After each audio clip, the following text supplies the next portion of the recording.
خواجہ نثار حسین ہمارے ڈائریکٹر، کہ طاہر صاحب کیا کر رہے ہیں؟ میں نے کہا میں سو رہا ہوں، صبح 4 بجے اٹھتا ہوں میں.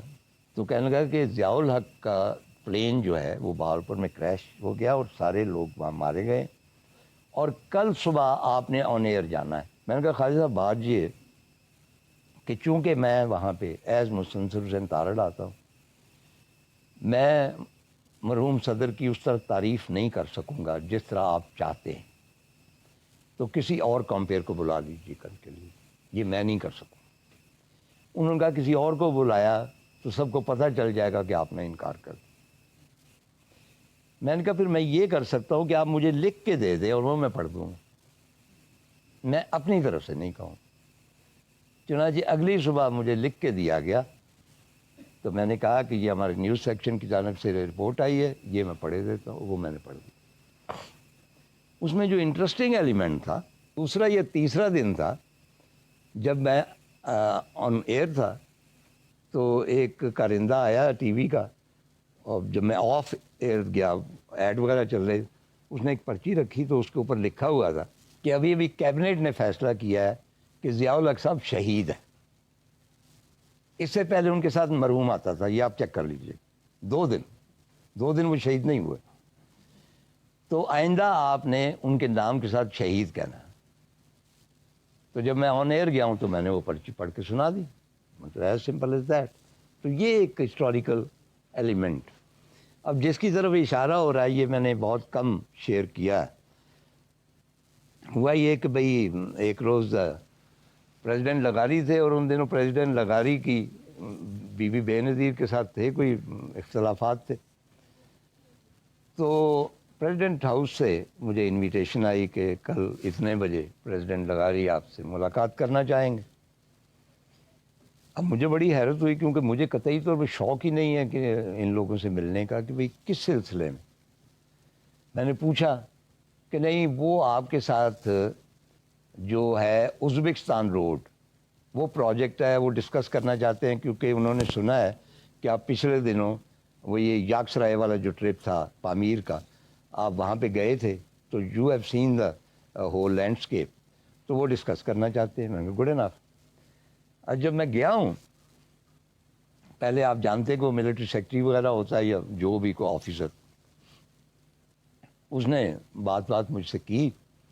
تو کوئی اور صاحب تھے اس وقت پریزیڈنٹ کے ساتھ، تو مجھے کہنے لگے کہ طاہر صاحب، آگے انہوں نے وہ رکھا، ایک کاغذ رکھا کہ آپ نے پریزیڈنٹ لغاری کو درخواست کرنی ہے کہ وہ آپ کے مارننگ شو میں ایز اے گیسٹ تشریف لائیں.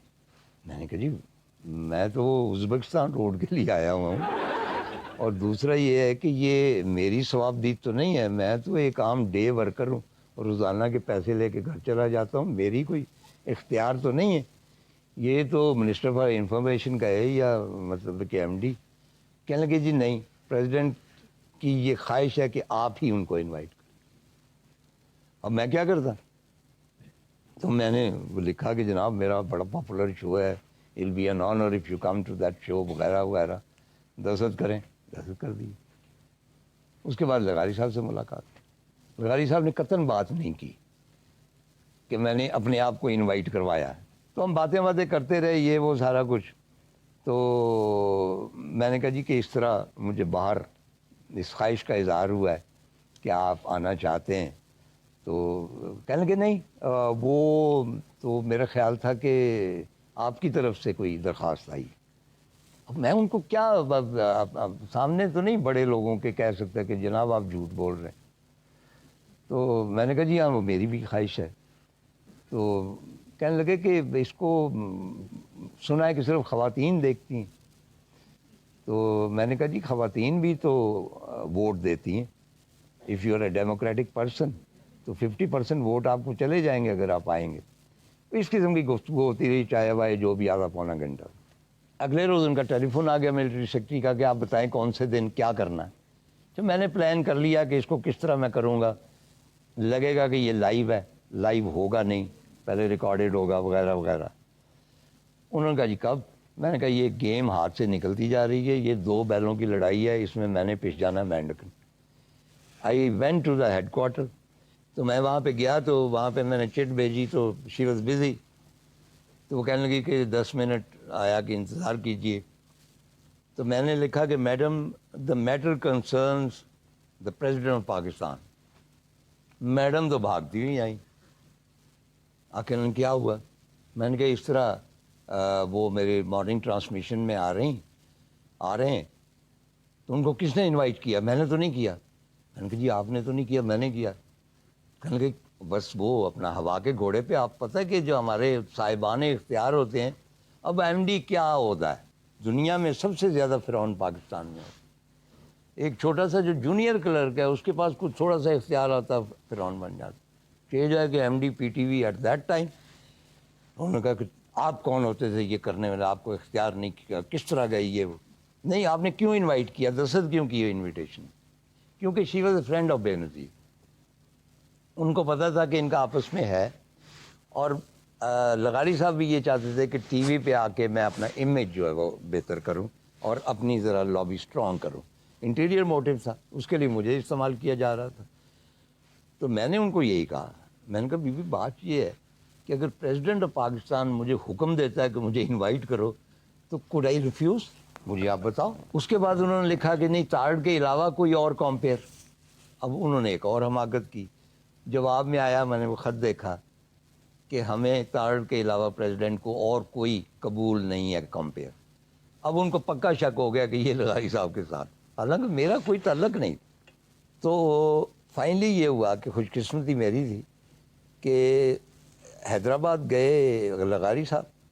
وہاں سے ان کے پرسنل جو فزیشین ان کا فون آیا اور انہوں نے کہا جی کہ وہ لغاری صاحب کو تو چوک پڑ گئی، اس کو مؤخر کرنا ہوگا کم از کم 10 دن. میں نے کہا جی ٹھیک ہے. وہ مؤخر اس لیے نہیں ہوا کہ مارننگ ٹرانسمیشن میں جو مجھے جواب ملا وہ اس وجہ سے ملا. اس کے بعد مجھے گھر ٹیلی فون آ گیا کہ you are no more required for the morning transmission. تو یہ اس کی اصل حقیقت. میرا خیال مارننگ ٹرانسمیشن میں جو مجھے پذیرائی ملی ہے، میں دعویٰ تو نہیں کرنا چاہتا لیکن آج تک کسی بھی ٹی وی کی شخصیت کو نہیں ملی. مثلا 2 سال مسلسل گیلپ پول جو ہوتے ہیں آپ جانتے ہیں، ان میں most popular person in Pakistan جو تھا وہ میں. عمران خان کا نمبر اس زمانے میں 4تھے نمبر پہ. اچھا چنانچہ یہ کیونکہ میسیج دیکھتے تھے اور وہ مجھے پسند بھی کرتے تھے. اچھا ایک سامنے سے لاہور ایئرپورٹ پہ 4 خواتین لمبے شٹل کاک برقعوں والی چلی آ رہی اور ساتھ ان کے بڑے خوفناک قسم کے ہمارے ٹرائبل جو تھے یوں کر کے خوشمگین نگاہوں سے دیکھنے والے. میں نزدیک گیا تو ان میں سے 3 خواتین نے اپنے برقعے الٹ دیے، کہتی ہاں ہائے تارڑ بھائی آپ کیا کر رہے ہیں یار. اینڈ امیڈیٹلی دے ریئلائزڈ کہ میں ٹیلی ویژن پہ نہیں ہوں، میں سچ مچ ہوں اور میں غیر محرم ہوں، مجھ سے پردہ انہوں نے پھر پردے نہیں. مطلب ان کی اتنی، مجھے ایک خاندان کا ایک فرد سمجھا جاتا. آج جتنی جنریشن یہاں پہ مل رہی جائے وہ ساری میرے پاس آتی ہے اور وہ پروردہ ہے مارننگ ٹرانسمیشن کی. تو آخری بات جو میں کرنا چاہتا ہوں، لمبی باتیں ہو سکتی ہیں، کہ آپ کو یاد ہوگا کہ انڈیا کے پرائم منسٹر واجپئی صاحب تشریف لائے تھے اور واگا کی سرحد پہ آئے. وہ اس کو بس یاترا شاید کہتے. تو پی ٹی کی طرف سے ظاہر ہے کہ میرا چناؤ ہوا لائیو ٹرانسمیشن کے لیے، کیونکہ تجربہ بھی میرا اس وقت سینئر موسٹ میں بھی تھا.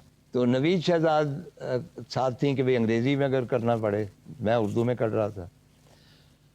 اس میں بھی بہت سارے مسائل ہوئے کہ جب ہم ٹی وی گئے تو سارے جتنے بھی تھے شعبے وہ سارے لوگ آ گئے، انفارمیشن، ڈیفنس، انٹیریئر، انٹیلیجنس، اور سارے مجھ پہ سوال ہیں کہ آپ نے یہ نہیں کہنا، یہ نہیں کہنا، تعلقات کی بات نہیں کرنی، کامن کلچر کی بات نہیں کرنی. آخر میں تنگ آ گیا. تو میں نے کہا جی میں نے بات وہاں پہ کیا کرنی ہے، یہی کہ یہ ترچھی ٹوپی والا چست پجامے والا انڈیا کا پرائم منسٹر ہے، یہ بھی نہیں کہنا. اتنے دیر میں مشاہد صاحب آ گئے. Mushahid was a good friend of mine. انہوں نے میرے کان میں ایک بات کہی جو میں یہاں پہ ریپیٹ نہیں کر سکتا، اور میں ساری بات سمجھ گیا کہ میں نے کرنا کیا ہے. بہر طور واجپئی صاحب آئے، ساتھ دیوانند بھی تھے وغیرہ وغیرہ. وہ میں نے اپنی طرف سے جو کہنا تھا کہہ لیا. اور اس میں ایک فقرہ تھا جو بعد میں کئی لوگوں نے کنڈیم کیا, کئیوں نے اپریشیٹ کیا. وہ میں نے یہی کہا کہ واجپئی صاحب دیکھیں ہم کتنے شاندار طریقے سے آپ کا استقبال کر رہے ہیں. تو آپ یہ ذرا سوچئے گا کہ جو لوگ بھی دن کے وقت روشنی میں ہمارا بارڈر کراس کرتے ہیں ان کے ساتھ ہم ایسا سلوک کرتے ہیں, اور 65 میں جن لوگوں نے تاریکی میں ہمارا بارڈر کراس کیا آپ کو پتہ ہی ہے کہ ان کے ساتھ ہم نے کیسا سلوک کیا. اور دوسرا یہ ہے کہ واگے کے ارد گرد دیکھیں یہ جو فصلیں لہلہاتی ہیں اور سرسبز ہیں, یہ اس لیے زیادہ ہے کہ اس میں شہیدوں کا خون. ان فصلوں کو بھی دیکھتے جائیے, ہمارے پاس بہت زمین ہے ایسی فصلوں کی کاشت کے لیے. تو بہرحال آپ میں سے شاید کچھ لوگ جانتے ہوں گے کہ واجپئی صاحب جب آئے ہیں تو مشرف صاحب نے, he was the chief most probably at that time, انہوں نے انکار کر دیا تھا کہ ہم نے انڈیا کے پرائم منسٹر کو گارڈ آف آنر نہیں پیش کرنا, آرمی نہیں کرے گی. اب یہ بڑا مسئلہ ہو گیا کیونکہ وہ گارڈ آف آنر تو ہوتا ہے. چنانچہ guard of honour air force کے دستے کا ہوا, یعنی جو ہے واگا وہاں پہ ایئر فورس کے آفیسرز کا ایک دستہ گیا, انہوں نے واجپئی کو گارڈ آف آنر پیش کیا. اب وہ جو آفیسر تھے وہ واپس جا رہے تھے فارغ ہو کے, تتر بتر ہو کے جس طرح جا رہے ہیں. مجھے انہوں نے دیکھا تو وہ میری طرف آئے, تو نیچرلی میں نے کہا کہ مجھے ملنا چاہتے ہیں, تو میں کھڑا ہو گیا. لیکن وہ مجھ تک آئے نہیں, مجھ سے تقریباً 10 فٹ کے فاصلے پہ وہ کھڑے ہو گئے اور انہوں نے وہی گارڈ آف آنر کی فارمیشن وہاں پہ کی. اٹینشن کھڑے ہوئے اور اس کے آگے جو شخص ہوتا ہے ان کا انچارج, اس نے مجھے سیلوٹ کیا and they presented me with a guard of honour. اور انہوں نے یہ کہا کہ واجپئی کو جو ہم نے گارڈ آف آنر پیش کیا ہے سر, اس کا ہمیں حکم ملا تھا. یہ جو گارڈ آف آنر ہم نے پیش کیا ہے یہ اپنی محبت کے ساتھ آپ کے لیے کیا ہے, کیونکہ ہم مارننگ ٹرانسمیشن کے وہ بیبے بچے ہیں جو پڑھتے رہے ہیں اور آج ہم ایئر فورس میں آفیسر ہیں. تو یہ امپیکٹ تھا مارننگ ٹرانسمیشن.